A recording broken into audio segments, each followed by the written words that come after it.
I think you tricked me. I think backstage she was like, I want you to sit over there. No? Well, stage left, since we're not in theater, you know. Oh, I'm in theater. But we just came out to a song, not out of the closet, but we just came out to a song that in 2003, Bob gave to me. He's like, girl, I am giving you a CD. CD. Do you remember CDs? I probably burned it, you know, from the computer, right? This is going to change your life. And it did. And 22 years later, I'm still playing it. It's Weekend Players. And then we went to that concert. Like, that was life-changing. It was like... life-changing. We could talk music all night. Okay, well, let's talk about life-changing because we have known each other for... I mean, I know we make jokes, so but I think we've known each other for 22, 23 years? So I was hired at Crunch Fitness. In West Hollywood. Yeah, in 1996. And I was a baby teacher then. I can't see anyone, so I'm looking out into space. 1996 by our group fitness director at the time, Kendall Hogan. Kendall Hogan, that's right. And Kendall had my resume on his desk, and he's like, we haven't really taught that much, and I really need a star. I'm looking for someone to be Bob Harper. And I was like, how do you expect me to be Bob Harper? First of all, I had only taught for like 2 months at Workout Warehouse, which is a small spin studio in West Hollywood. And he's like, do you think you're up for it? Take his class at 6 p.m. tonight and tell me what you think and tell me if you can be him.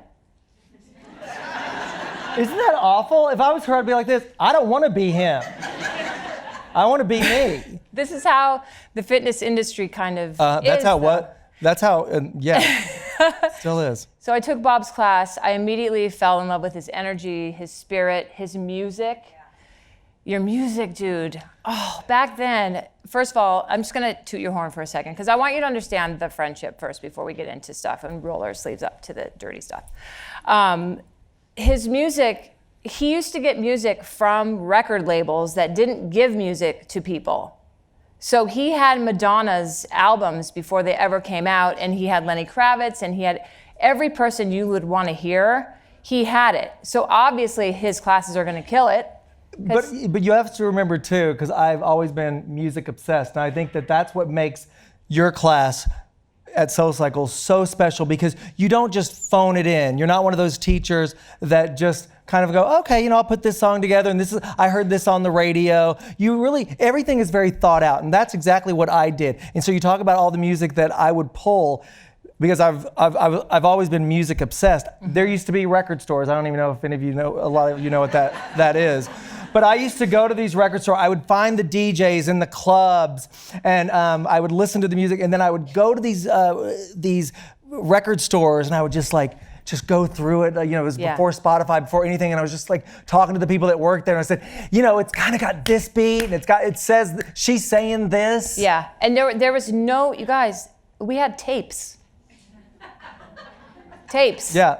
I know when I see you guys at SoulCycle, Stacey comes in and, you know, they're so professional. They've got their computer, they're walking in. I remember I used to just like mess with the CD player as I was teaching the class. And if I liked a song, I would play that song, am I right? I would play it 3 times like this. I would keep playing it again and again and again in the same class. I didn't care. I was like this. We weren't rule followers. That's the thing, right? No, we were not. And that's why we're sitting here right now together. Yeah, we were not rule followers. And that's another piece to the story, and then we can move on. But so I fell in love with them. I took the class. Kendall puts me on the schedule. We start loving each other's classes, but you're not allowed to take other instructors' classes back then because his class had a wait list, my class had a wait list, and you weren't allowed to, as an instructor at the company, take a class. So we used to sign each other up for each other's classes, and he was Fred and I was Betty. So if you put, because if I put Bob's name, everyone would be like, why does Bob get a bike? Because I want the bike and I'm a paying member. Like we used to have to sneak, like in a hat and glasses. But one other thing that's really funny about this whole world is, and I don't know if there was anybody from Crunch. You said somebody. Donna Cyrus. Donna here? Donna here? Yeah, Donna. That's our old boss from Crunch. Yay. Look what you did, Donna. What you don't know about me, because we can talk about not being a rule follower. You guys fired me, I think, 3 times. I'm not sure, because like they were very fixated in the beginning of us wearing Crunch gear, and I don't have anybody tell me what to wear. I'm gonna wear whatever I want. And I mean, they would just get so mad. You have to wear something so Crunch. mad. I'm like this. I'm not. Fired me for that. Yeah. Then they'd be like, Stacey, you have to teach Bob 6:30, his 9:30, his 8:30, and I'd be like, why? And they're like, because he's fired.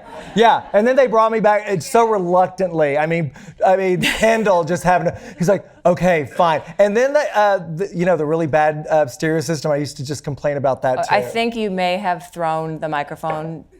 We used to have to teach to a stand-up microphone with a cord, and it wasn't working one time. Bob was like, threw the microphone. But that was fire number 4. I think I was also fired though too, and then he had to take my classes. Yes. Are you kidding? We got fired back and forth. It was like firing ping pong. It was crazy. Okay. Anyway, so we have history. That's that. We're going to move on from this, but we have a lot of history. Yes. What I want to talk to you about is your book, because 2 Turns from Zero. For those of you that don't know. For those of you that don't know about 2 Turns from Zero, if you're not a SoulCycle devotee like most of us are in this room, a lot of us are, explain to me what 2 Turns from Zero is, and explain to me what it represents for you in the book. Okay, so as a lot of you know, 2 Turns from Zero, I have said for the first thing I say in class is 2 turns from zero, which is a resistance move on the bike. So you turn 2 turns from zero. And when I was thinking about what am I gonna name my book, I was like, well, it should be something I say all the time and something that like is really like sizzly and comes off of your mouth when you say it or see it. And so I was like, oh, 2 turns from zero, that's perfect. And then my publisher was like, well, what does it mean? What can we make that mean?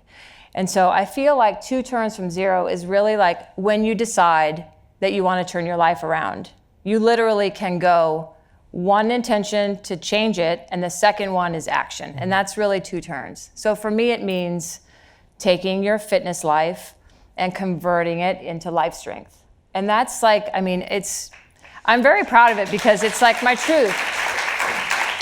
You know, it's a very, and I don't know if you guys have all read it yet. It's a very raw. It's personal. It's super personal, and Yeah. and that's what I like about it. Because the same with my book. It's like I wanted it to be personal. I think that you've got to be able to show all sides of you, especially in the business that we're in. Yeah. People come to us for diet advice, for fitness advice, for overall, just overall health and wellness, and we have to be able to be as truthful as we can with our own selves because they're trusting us. Yeah. And don't you feel that? And I feel like do. that's what you give your students every time. Like I take her class. I am devoted to you and your class.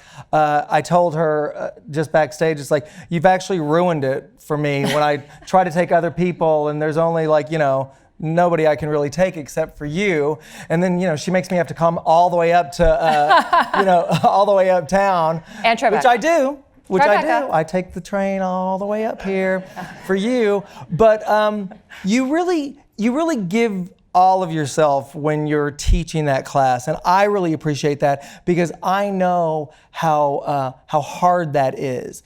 I know that when you're teaching, 20 classes a week? Not anymore. I can't do 20. I mean, I wish you guys I could, but I'm like at 17. Oh, okay. Oh, well, slacker. I mean, Miss Slacker here. I want to know, because I've been there, I've taught many, many classes. That was like my sole job. And I know that at times you've got to really pull from somewhere. I want to know what your process is when you get up in the morning and it's it's cold outside and you've got to like get it together because you have got all those people that have been at the noon. When is it, like noon on Monday, and you're just like refresh. I'm so glad you don't let me do that, by the way. Thank you. So I want to know, tell me what your process is. I mean, I think, I don't know how many of you guys are in your life living your passion in your profession.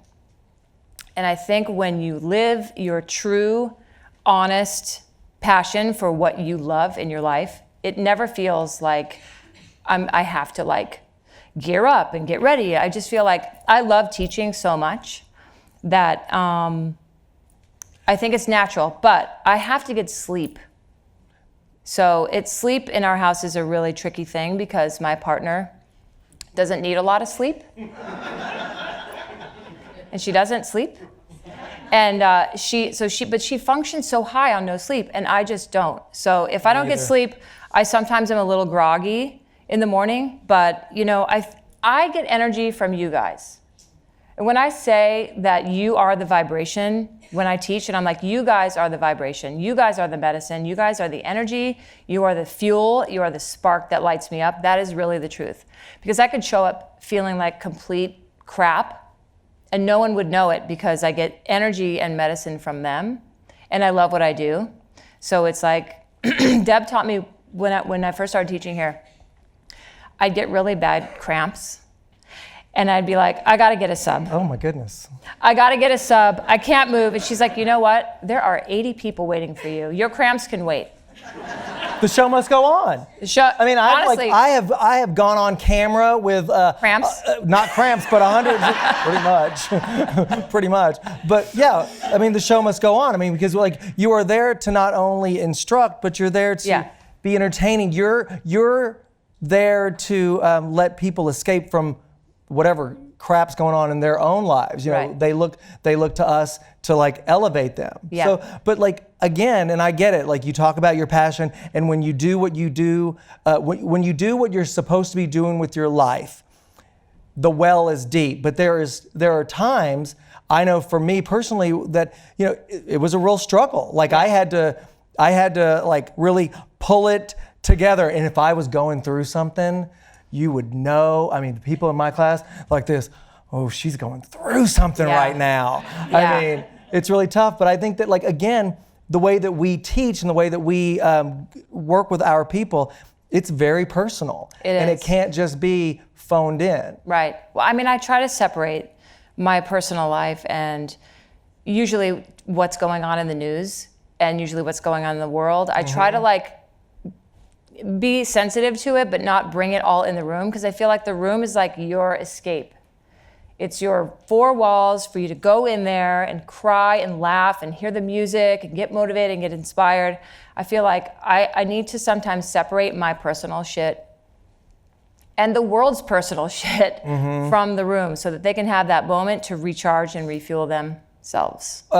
Did you teach today? Yes, I did. Okay, so what did you give your class today? What was the message for class today? Oh my gosh, let me see. Anyone? Yeah, oh yeah, let all your shit out. See, good job. Tag your head. Good one, Glennis. So there, it's always I love organic. you know everybody's name. It's like it's maybe I do like not. she can't I don't. see anybody. She's like, yes, Glennis. That should have been my 100. That should have been my 100-day thing with the Y. They're doing that campaign with my 100 days of like, what are you going to do to change yourself for the next 100 days? Remembering names, because remembering names is hard. But I like that you've said somewhere before that you give people nicknames, and I'm like, well, she gives you a nickname because she's forgetting their names. Yeah, their real names. But then I don't like. What's my nickname? Fred. I'm Fred. Yeah, anyway. But so today you gave them. Today I gave them tag your it with the vibration. So it was a little bit of a low vibration going on for a second. It's fine. It happens. Sometimes it takes us 2 or 3 songs to get the energy level up. But the tag your it seemed to work, and it's organic. Like I don't sit at home the night before and go, okay, what am I going to say tomorrow? Right. Do a great job. It's organic. It's organic. It's a channel. it is a inspirational channel that somehow I have tapped into from years of teaching that I just stay totally open to. Like if stuff comes, I just kind of let it out. My filter as I get older is a little worse. I have Which I appreciate. I like that you speak without filters. Because I respond to that. Yeah. I like honesty. I like real. I like when the person that I am going to take their class, whatever class it is, I don't want them to phone it in. I want to see them really not only be the most informed, but also I want them to be whoever Real. they are. Yeah.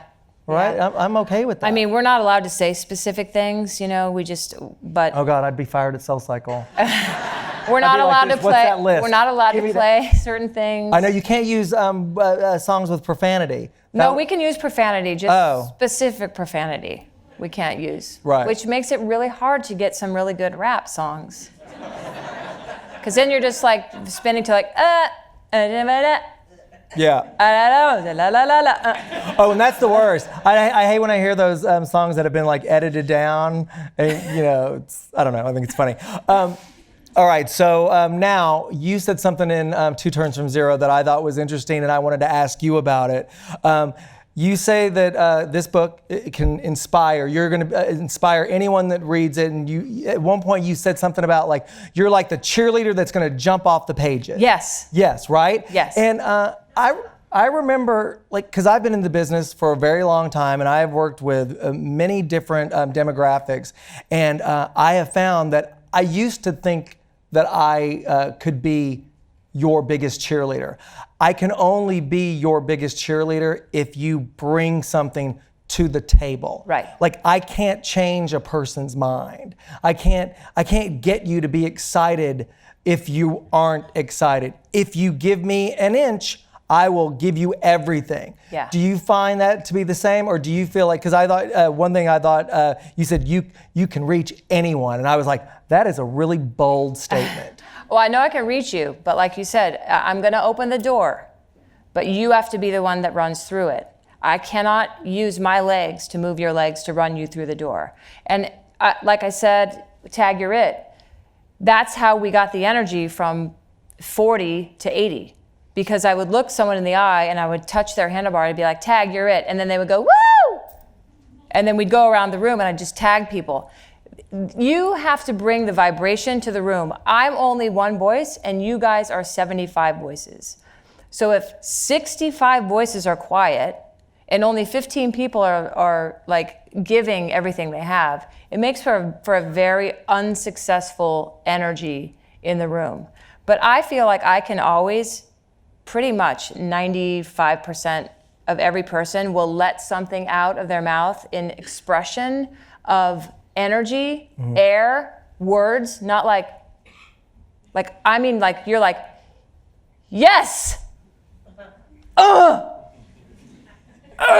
Gets guttural. Do you know what I'm saying? Like, how can you possibly push your body and not say anything? You're not pushing. Well, okay, so you talk a lot about energy. Yeah. So it's like you, and I've taken your class, and so many people here have also. You talk about energy. You create this energy. Is that something that you really think about? Is that what the thought was in this book, is to put that energy in this book and give it out to the people that can't come to your class? Yeah, I mean, it's on the pages in the book. It's all, there's ways for you to become inspired by what drives you. Like, I don't know all of you personally, but I know that there's something trapped inside of you that is blocked. Even people that are already successful, great. That's awesome. You got there. Now, how do you maintain that success? Like, how are you going to stay in that top percent of people that are happy and safe and warm and have things and have great family and have love and light and joy and happiness and all the things? That's awesome. But you have to tap into how do you keep that? And that's why I wrote all the meditations, all the exercises that are in there, the diet, which is great because our books complement each other so much, because you're onto your whole new thing. And I feel like that's the reason why we're here together, because the more tools you have in the shed, the better your life's going to be. And you need tools.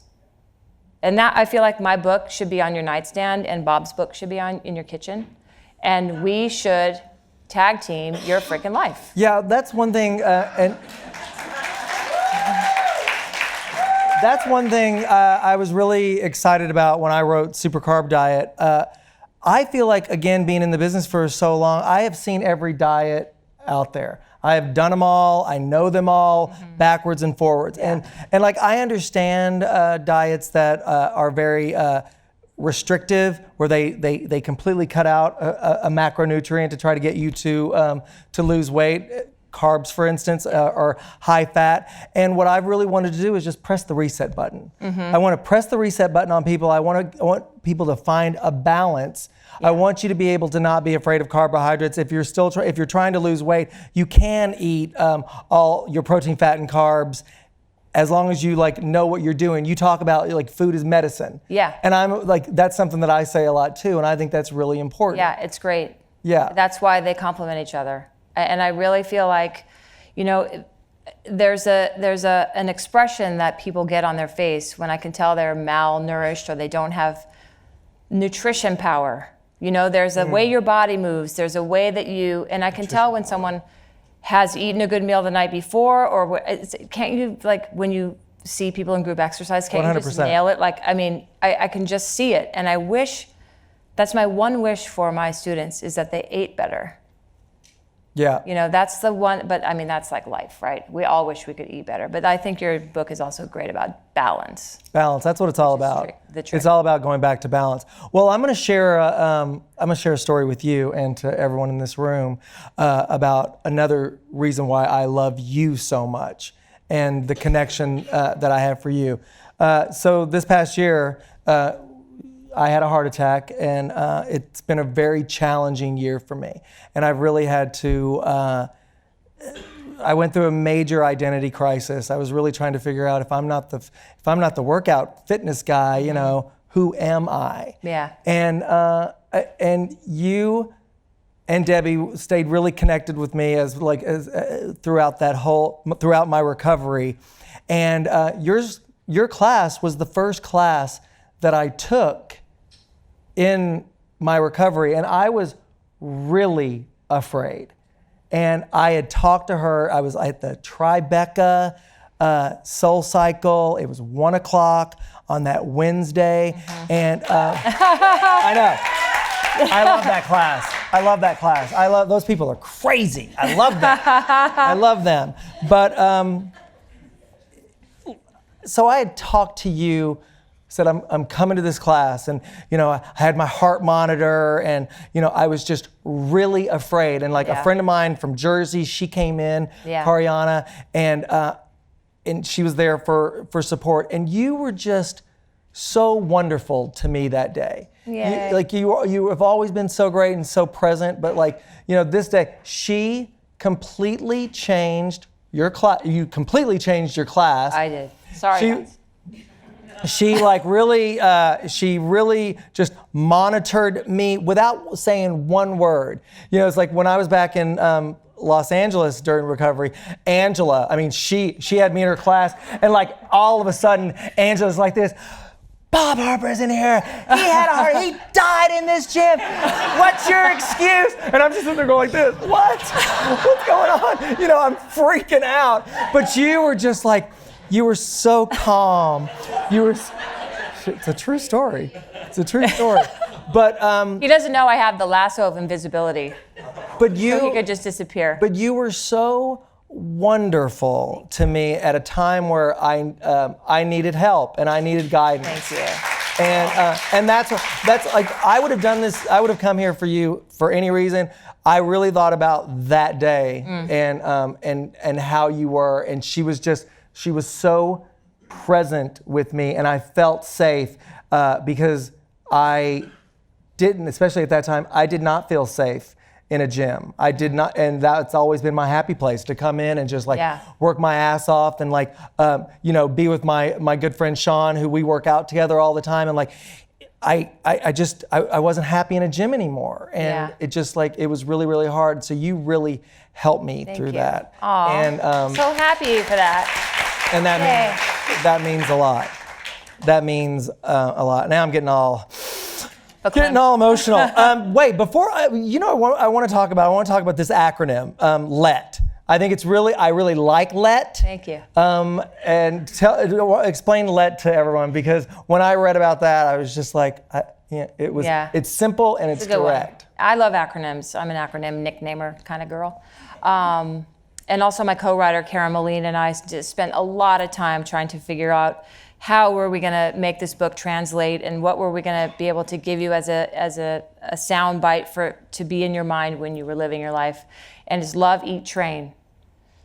And love, eat, train is, if you can just say that over and over in your mind every day, love, eat, train, it's like kind of what we do as human beings if you're on track. And you're always training in some way. You're always walking somewhere. You're always getting out of bed. But the train aspect and the acronym aspect, I thought was a really good way to just be a helpful reminder that you also need love. And it's self-love, it's self-respect, it's self-joy, it's self-empowerment. And that's what LET is to me. Do you love yourself? I do, but not in a creepy way. No, I think it's... I'm not like, ooh, yeah, you look so good tonight. Like, no, but I think it's much deeper than that, though, don't you think? It's not just... No, because there are some trainers that really love themselves. Do they? No, I mean like a lot. I don't know. I think that loving yourself has to come from such a deeper place. Yeah, but there were many years when I didn't, which leads me to a topic. I'm kidding. That's your line. It took me a long time. I had a lot of shame for a long time about my drug addiction. And I really kind of like hid the depths of it for so many years from so many people, especially my family and the people that I loved. And I feel like once I kind of sat in that shame with many hours of therapy and many hours of owning the shame and owning the trauma of it and just kind of like learning how to sit in it and identify that I had an issue and that maybe if I told the truth about it, I would feel better. So I think once I was going to write the book, I was like, okay, if I'm going to really write this book, I better let it rip. Let it rip. So I focused a lot on the honesty of the addiction, and I would never have imagined that that would be an identifier for so many people that have read it.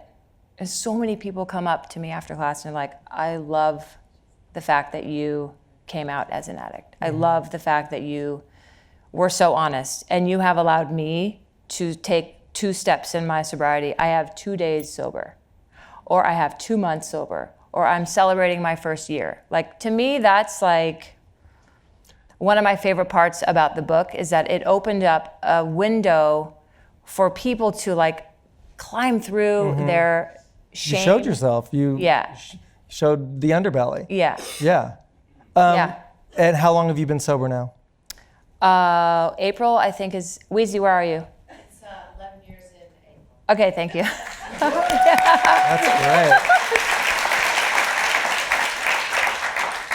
great. Louise Phillips Forbes she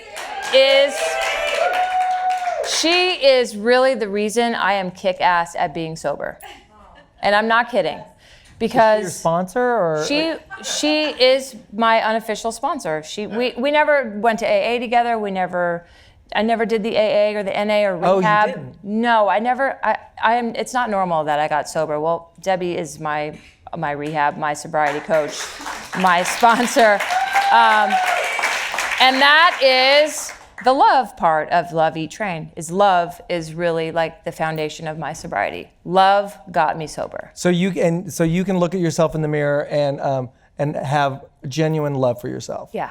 That's a really big deal for me. Yeah. I love hearing that. Yeah. Okay, so let's go ahead. Eat. Tell me what your eating habits are like. Oh, well, my eating habits are amazing because, again, not to make this entire talk about Debbie, but she cooks for you, right? She cooks for our family. She cooks for our friends.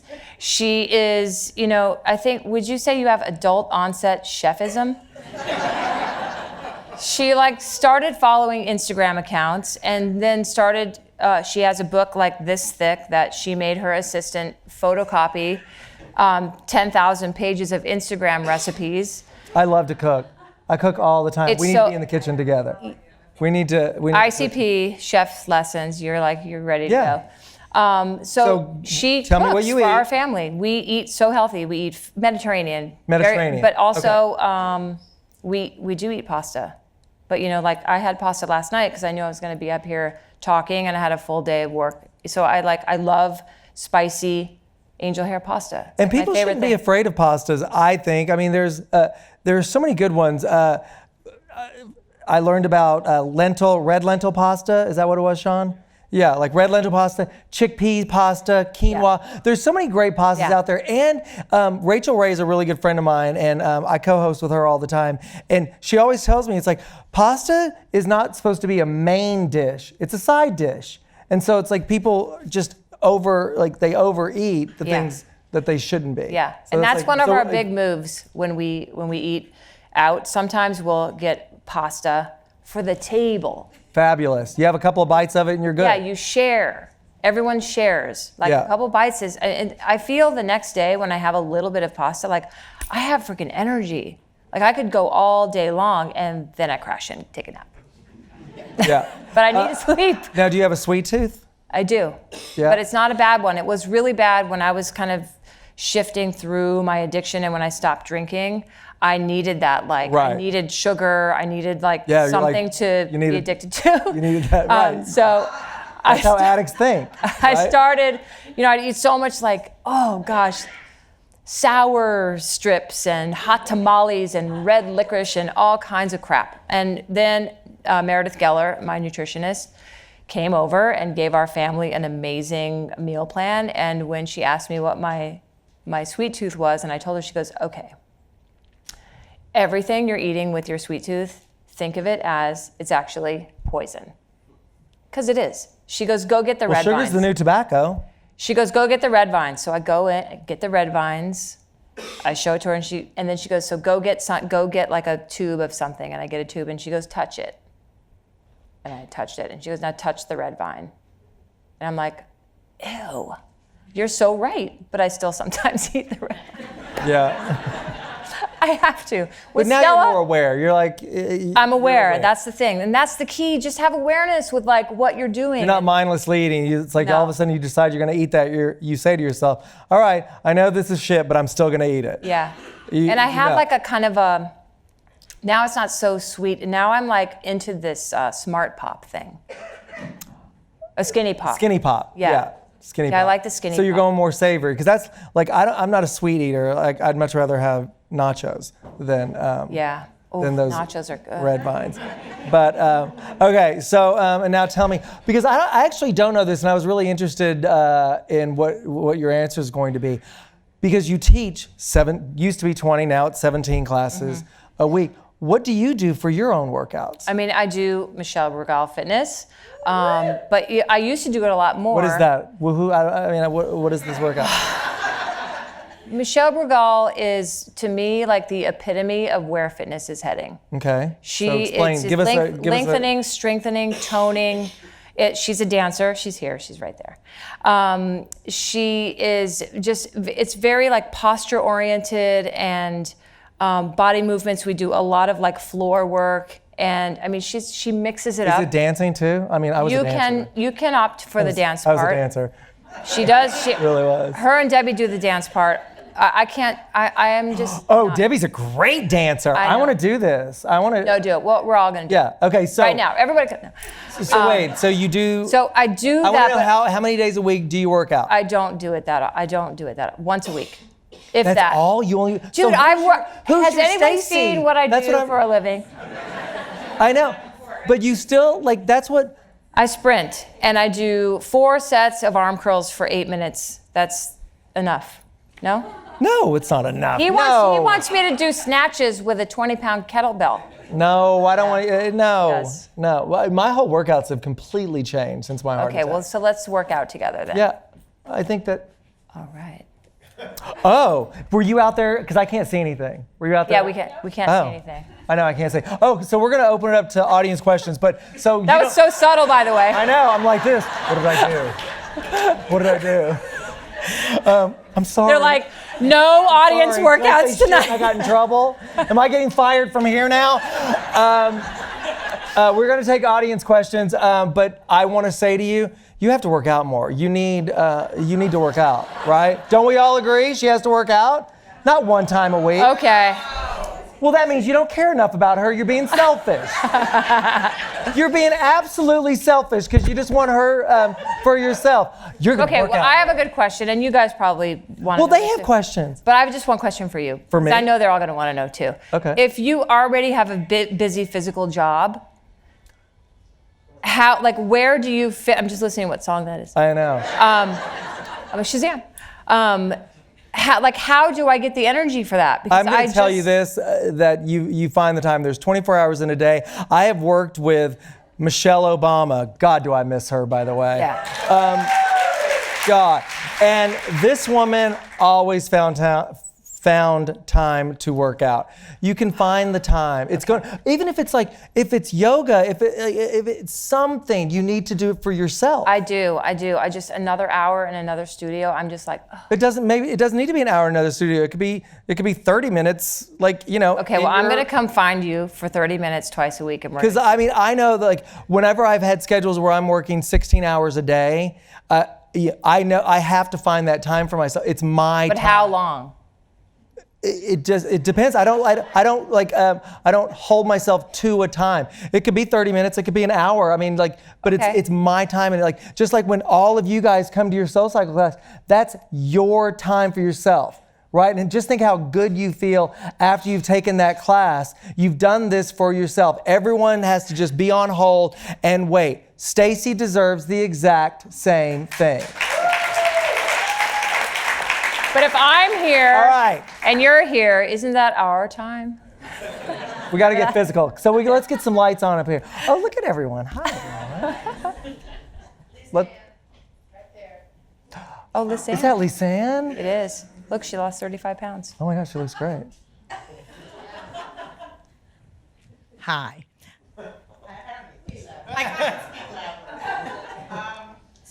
Hi, Bob. Hi, Stace. Hi. Lisanne. So, Bob, I have a question for you. Not that I'm not passionately in love with you, Stacey, but I get to see you. You talked about, after you had a heart attack, walking, the gym being your identity, and sort of having to redefine your identity. And I think a lot of people, life changes and situations change, and we have to sort of redefine ourselves and hold on to ourselves at the same time, our old selves. And I was wondering if you could talk a little bit more about sort of how that happened for you. She's a psychiatrist. I'm not trying, because I like my boundaries, but I just want to. But no, it's a really valid question because other people have talked about or asked me about this. I went through a very, very serious depression and identity crisis throughout my recovery. What was taken away from me was what defined me and what also made me feel good. That's why I'm so passionate about her having that same outlet, because for me, going to the gym, working out with my friends, that made me feel good. And then all of a sudden, my doctors took that away from me. And my body just stopped on me. And so what I had to do was redefine what made me feel good. In the beginning, all I could do was walk. My doctors let me walk. And friends of mine wanted to walk with me, and I didn't want to walk with anyone because I couldn't walk very fast. It was just me and my dog in this city. And it was a lot of soul searching during that time. And I realized that working out doesn't define me. I'm deeper than that. And the days that I can't go work out, I'm not going to have a meltdown. It won't be the end of the world. And my assistant's here right now, and she knew before if I couldn't work out, all hell would break loose. And so it's to answer your question even more, it's just that I don't need that physical expression to identify with myself anymore. And that's why I was asking her about, like, do you love yourself? And like, I've learned to love myself in a completely different way. And it's been really important for me to love myself because it's been really, really hard. Yay, that's such an honest answer. That's amazing, Bob. Really proud of you. Thank you, I appreciate that. Where are we going next? Oh. What do you tap into to stop comparing yourself to other people and other people's journeys? Ooh, good. As a teacher? For just a ourselves, person. right? Human being. Yeah. Oh, you know, it always leads me back to that passion thing. You know, your personal passion. And it's like, there's a reason why we all have our own thumbprint. No one else has that thumbprint. No one. So you have your own expression and your own chance to become and be whatever you want to be. I don't really spend a lot of time worrying if I'm doing the right or wrong thing. I'm just me. And I love me, and I love my class, and I love what I've done in my life, and I love that I freaking wrote a book, and so did Bob. Like, this is his 3rd bestseller, I think. Like, oh, 6, sorry, 6. Sorry. Oops. Sorry. But I also think, and to add on to what Stacey said, it's like, you know, you've got to be okay with who you are because everybody else is taken.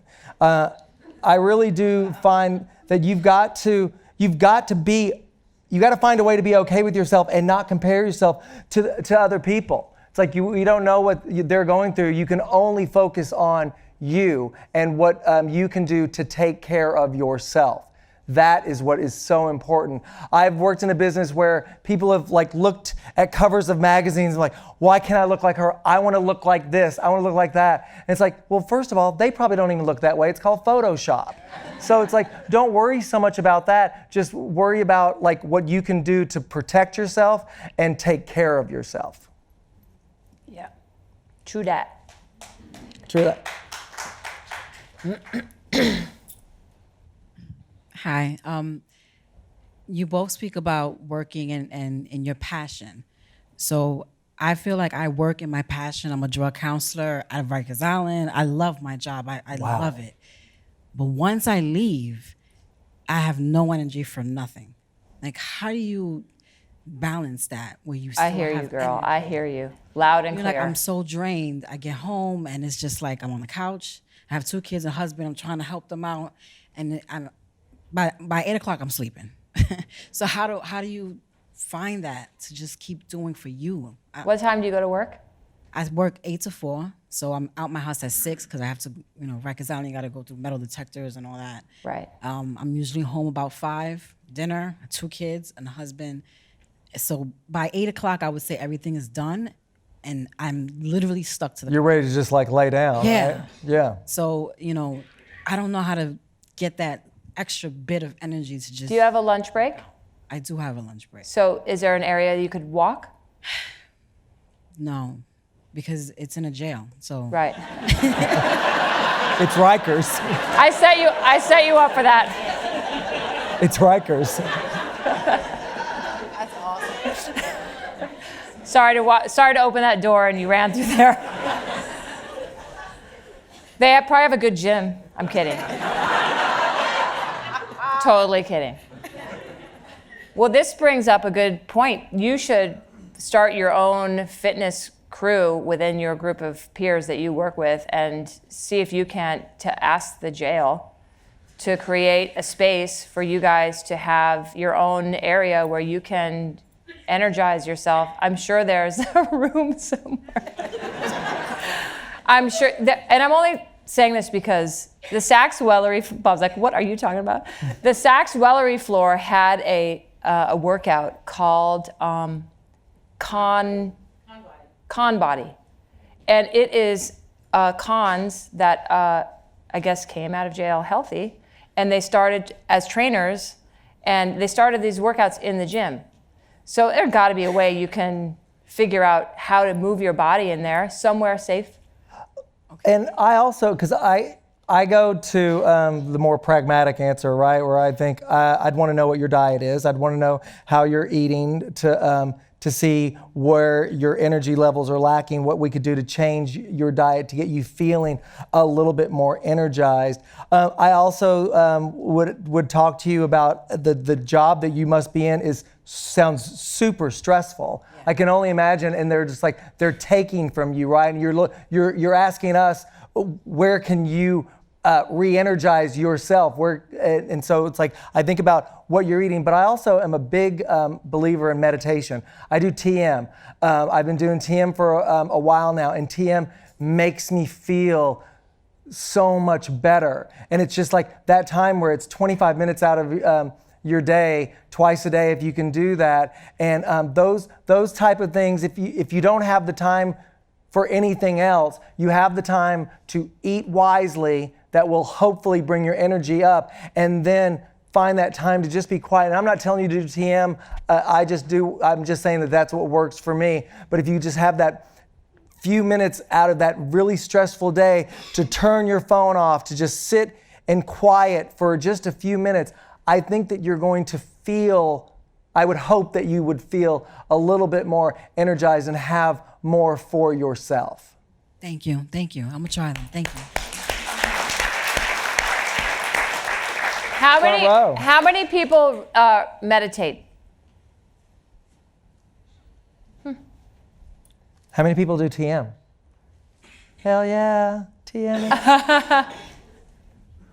What is TM? Transcendental meditation.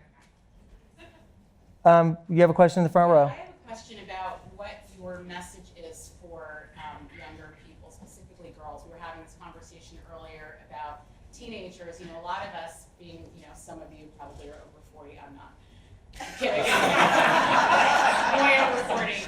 We've had a lot of time to, like, with ourselves, you know, on our fitness path and all of that, our journey, living with ourselves and, you know, eating and not eating and all of these things. But these kids are just coming up and they're exposed to so much, and they have real feelings about how they look and how they feel and their energy levels and what they eat and how it affects them. Like, what's your message to young girls about their health and fitness path? I mean, I feel like it starts at home, and they're following what you do at home. And if you have a balanced diet for them, and you teach them that, you know, moving and movement and motion is important, and always just make sure they feel beautiful and special. I feel like And smart. you can line up stuff for them as best you can, but really the message of love comes from you. And do you guys watch This Is Us? Yeah. It's, you know, not to give anything away, but that is the best show for any issue, actually. I feel like they address that a lot in that show. But yeah, love and support, healthy diet, exercise. Because that's what I think about Debbie right here with 3 daughters, and what a good job you did with the 3 daughters that you have. What was your secret? My secret is to Stacey's point about passion, was to let them be who they are and follow their passions, and never define them by what they look like or how much they weigh, or what clothing they were wearing, or anything like that, and just empower them as individuals. Because I really think, I don't have kids, but I would think you would just want to put your daughters in a place of just complete support. At this, especially the world that we're living in right now and the change that's happening, you know, time's up. And I feel like giving these young girls coming up the support to speak their mind and to be able to say what they're feeling and supporting them unconditionally. I think that's how we are going to have strong, powerful women in our world. Mm-hmm. Agreed. And we're going to finally have a female president. Oprah 2020. Woo! Over here. When you are working on achieving a goal and it doesn't go according to plan, Right. I'm sorry. Did I laugh out loud? what do you take out of the shed that helps you persevere? What's you're working through and keep going? I mean, I think if we had the answer to that, we would be doing well. I feel like I think you have to always have goals, always. You know, if one doesn't work, then that door shuts, you go another direction. I mean, there's tons of projects we're both working on that obviously take a long time, and you just keep going. And organic things happen, and sometimes, you know, like, not to get too weird, but the universe sometimes steps in and we don't have control over that. And so sometimes you gotta surrender to what is that you don't understand, and you have to just keep being a goal-oriented, driven person. Like, if that doesn't work, you put your shoulders back, you take a big deep breath, and you move forward. I don't know, I feel like that's kind of a basic answer, but. Yeah, well, I think that the reason why I laughed when you said that, because I've been in situations that things don't go as planned. Like, you know, I thought, wait, I had it written out. It's supposed to go just like this.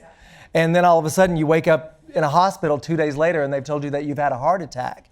So it's like, you've got to be able to cut yourself some slack. That's what I've had to really honestly, in 100% of my truth, have to just like stop and just like cut yourself some slack and just realize, what is the most important thing that is in my life?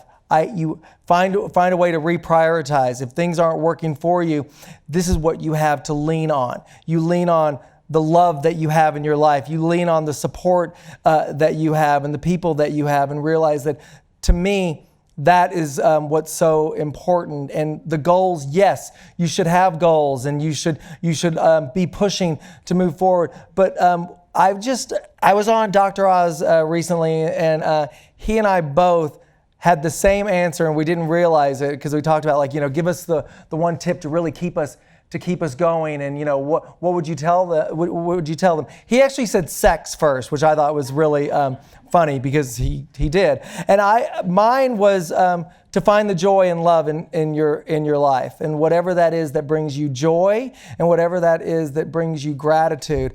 When you focus on that, everything else will work out. Like Stacey said, the universe has a way of just like showing itself and working out, and just trusting that. But know that you have the love in your life, and just appreciate every day that you have. Amen. Woo! Oh, yes, sir. So my wife and I, we're in a group classes 6 days a week, roughly. Where? Chicago. So Nice. Stacey only goes 1 day a week. Go ahead. Just saying. So the question I have is, as you get older and as you keep going, I feel a guilt on the 7th day. Like, why aren't I not in a class? Could you talk a little bit about rest and where you believe rest fits in an overall fitness program? Because she tells me to rest, and I say, but I want to go. So that 7th day is a guilt day, but you could talk about rest. Well, I talk about rest in my book, The Super Carb Diet, and how important it is, because especially if you're training really hard and you're pushing yourself to the limit all the time, your body needs to recover. It recovers in sleep. It recovers in rest. And so when you take that 1 day to just allow yourself to not be grabbing that dangling carrot, whatever that is that keeps driving you forward, it's like you're going to have so much more energy and so much more to give. Never underestimate how important rest is when we are all so physical with our bodies, because at some point you're going to have to pay that piper, and I don't want you to have to pay a big price. Typically, Rest. Listen to your wife. Rest. My God.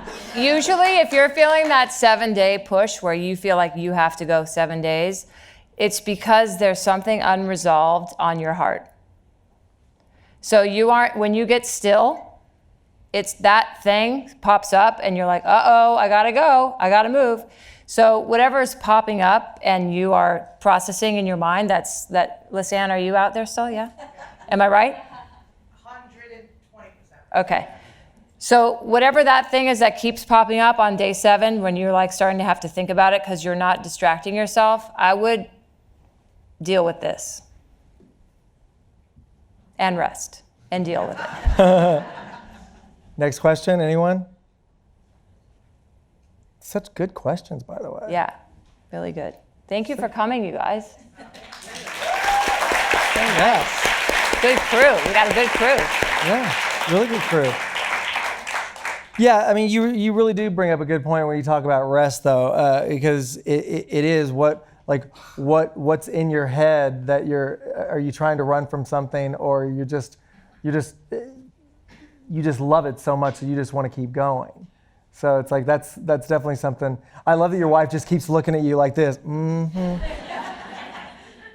She'll be like later. What is it, John? What is it? Yeah. What is it?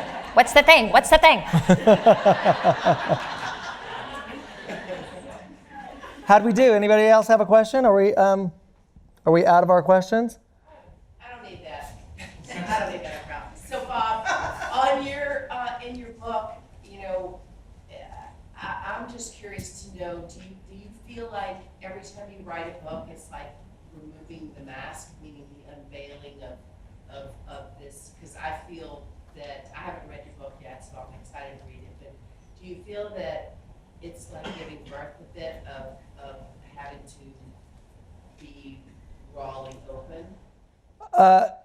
I love this book. This is my favorite book. This is my 6th book, and I'm very proud of this book. And this book is way more personal than any of my other books because of what I had experienced. And that's when I had gone back to my publishers after my heart attack, and I'm in my recovery. I mean, I remember sitting in an office with everyone in there, and we were just kind of like, what are we going to do? Like, and I said, we have to address what happened. There's no way that it cannot be addressed.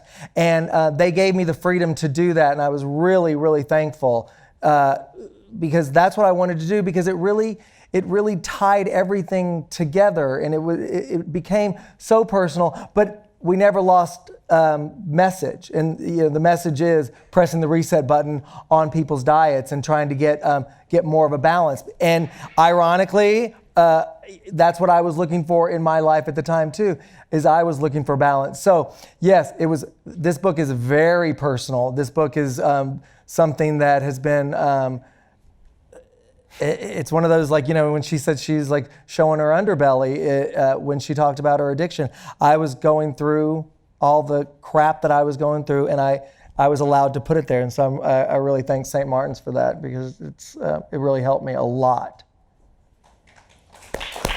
Good.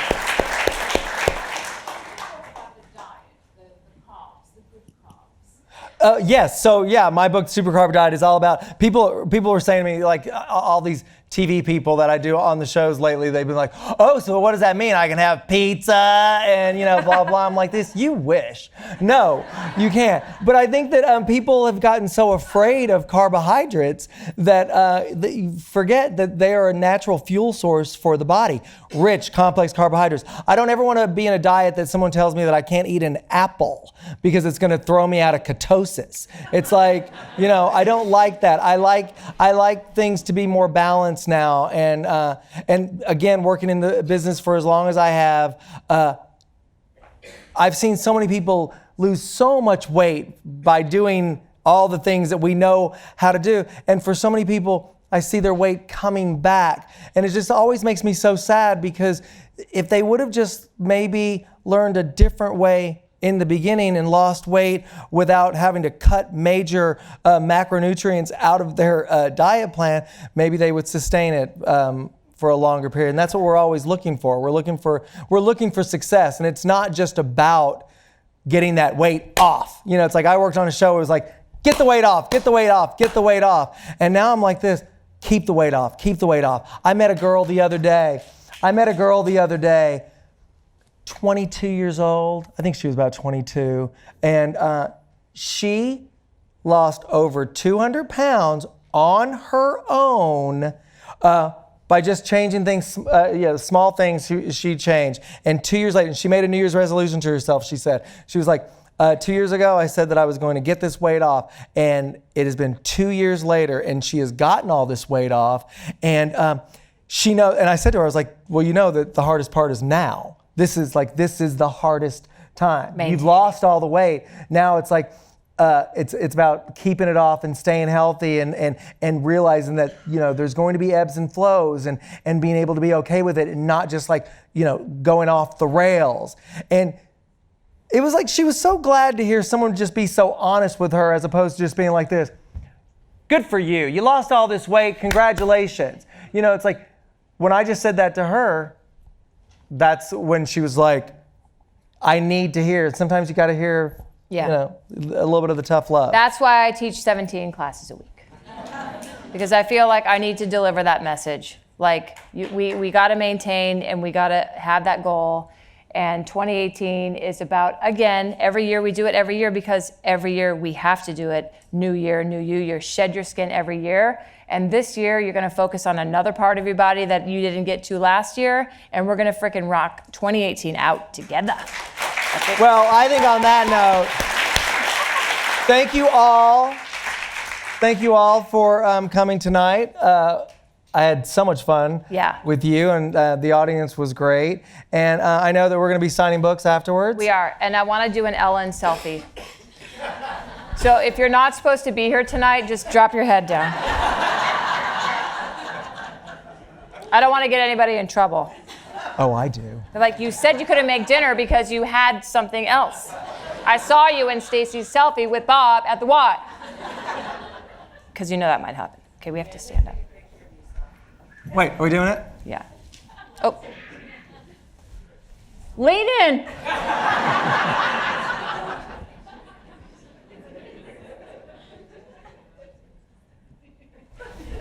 Good job, everyone. Thank you so much. Thank you. I love you. So fun.